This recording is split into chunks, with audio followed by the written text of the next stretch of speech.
The Color of Rain, New York Times bestseller. Now it's a movie. It's premiering this Saturday on the Hallmark movie channel. Joining us is the very real-life couple that just inspired this remarkable story, Michael and Gina Spehn. You are here with us. I know a lot of people were watching going, well, what's the story about? What is this movie that you're hyping? And which I think is fascinating. Tell us your story. Thank you, and thanks for having Sure. us. Both Gina and I were married previously. Gina was married to Matt. I was married to Kathy. And Kathy and Matt grew up together in a small town in Michigan and went to grammar school, high school, and even college at Michigan State together. So they knew each other growing up, and then they went off and married the two of us. Gina and I never met each other, but we sort of kind of had heard about each other's families through the years because of the friendship between our spouses. Right, yeah. In 2002, my husband Matt was diagnosed with a rare form of cancer. Is this the picture of Matt here? Yeah. With your children? Yes. All right. That was actually the year that he was diagnosed, and that was in 2002, and Sammy was 1 and Drew was 3 at the time. So, excuse me again, what was he diagnosed with? It's called leiomyosarcoma. It's a rare form of cancer, a sarcoma cancer, which is more commonly known. But and that was in 2002. And he battled the disease for 3 years, and he's a man of strong faith and relied heavily on his faith to get him through. And he actually passed away on Christmas Day of 2005. Oh. So it was about 3 years later, and he lost his battle that day. And a few days later, we had his funeral, and in attendance at his funeral was Michael's wife, Kathy. And she came she was very healthy and vibrant young woman, and just a mom of 3 kids in our school and church. Yeah. And so she attended the funeral of her friend, and And this is Kathy here? that's Kath on the far right, and our 3 knuckleheads in the middle there. Yeah, she was not. She was a picture of health, 37, and wife and mom of 3. And about 3 weeks after attending Matt's funeral, she developed a headache. And it went away, and then it came back, and then it wouldn't go away. And eventually, what do you do for a headache? Yeah. So we walked into the ER and said, this is something different. Can you help us? And they diagnosed her with glioblastoma, which is brain cancer. And it was in a particular spot in the brain. It made it inoperable. And we thought we could buy her some time. We thought that we would eventually bring her home, but God had different plans, and 17 days later, she passed away. My goodness, from the time they diagnosed it?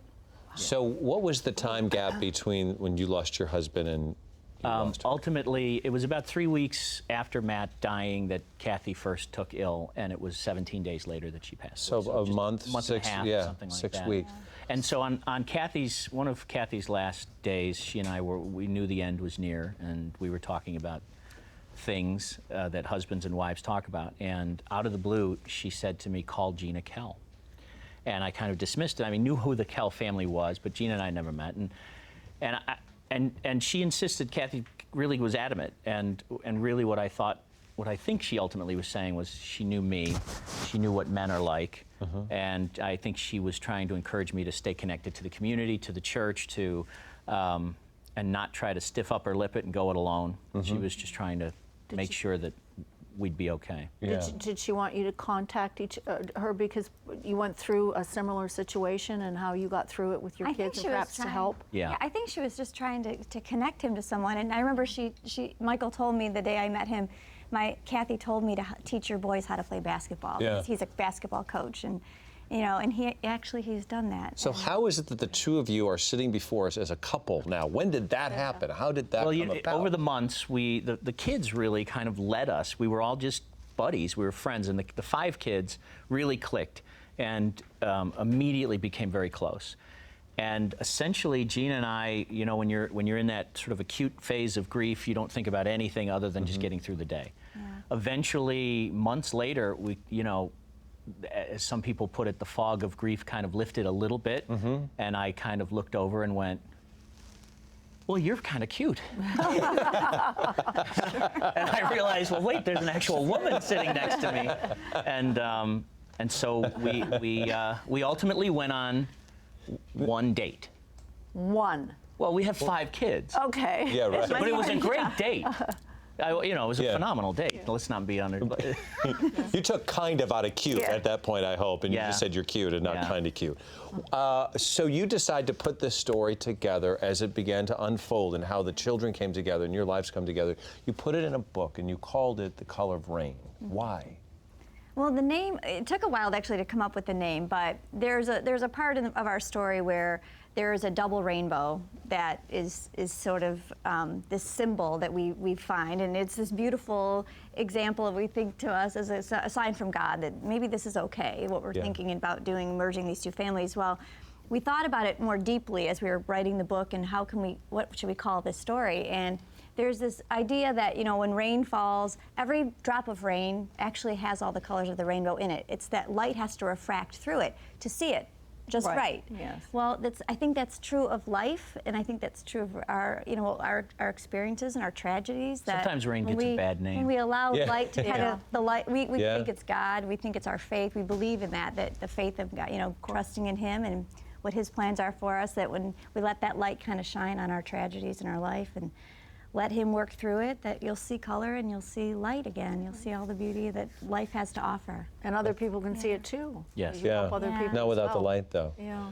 We're going to see a clip from, we want to share a little bit from this. What are we going to see? I think the clip they have is where we've gone on our one date.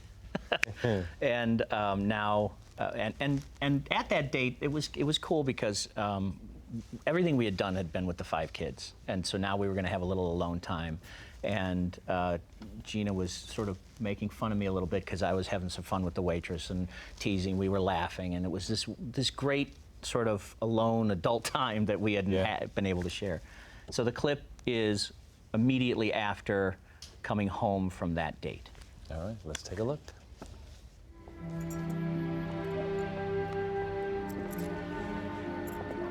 That was a wonderful Italian restaurant. Thank you. That means a lot coming from an authentic Italian person.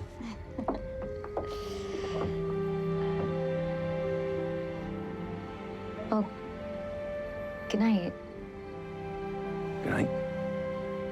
You should go. I'm leaving. You should. I am.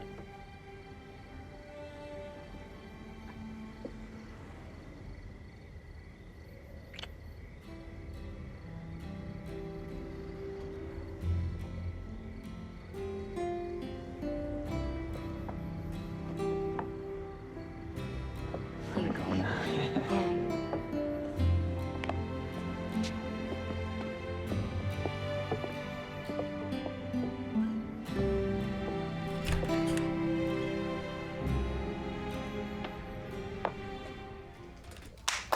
I wish you could have seen. I wish all of you at home could see their faces while they were watching that clip. Pretty smooth, don't you think? Yeah, yes, but it was so lovely. Look. I was nervous, you know. I'd been a married woman for 13 years, had 2 children, and I was about to have a first kiss again, and I had butterflies in real life, so I thought that they did a really good job with that scene because it was pretty real. Is there a message from this that you want people to have? Definitely, yes. It really begins and ends with hope. You know, everybody, I used to joke that, you know, my favorite philosopher is the great American philosopher Mike Tyson, who, Really? after he lost a fight, he said, you know, everybody has plans in life until you get hit. And the truth is that everybody in life is going to get hit in one way or another. Sometimes you're going to lose somebody you love. Sometimes you're going to lose a job, a career, or a divorce, whatever it might be. And loss is universal. But what's come out of this is that we started a nonprofit organization. It's called the New Day Foundation for Families. And what does that do? We help young families that are affected by cancer. We help with finances and keeping them on their feet. And you know, we have a single mom program, for example, that helps these young moms who can't afford to put their children into daycare so that they can go to treatment. We provide them with the financial assistance to take care of that. You know, some families can't make the mortgage payments because the breadwinner is now battling a disease and can't go to work. Right. We help sustain them through that time, and it's significant work, and we walk alongside these families for 3 to 6 months on average, and really help them get through until they can get back on their feet. Remarkably thoughtful Yes. organization. Wow. Thank you. To go through that. You're going to hang up?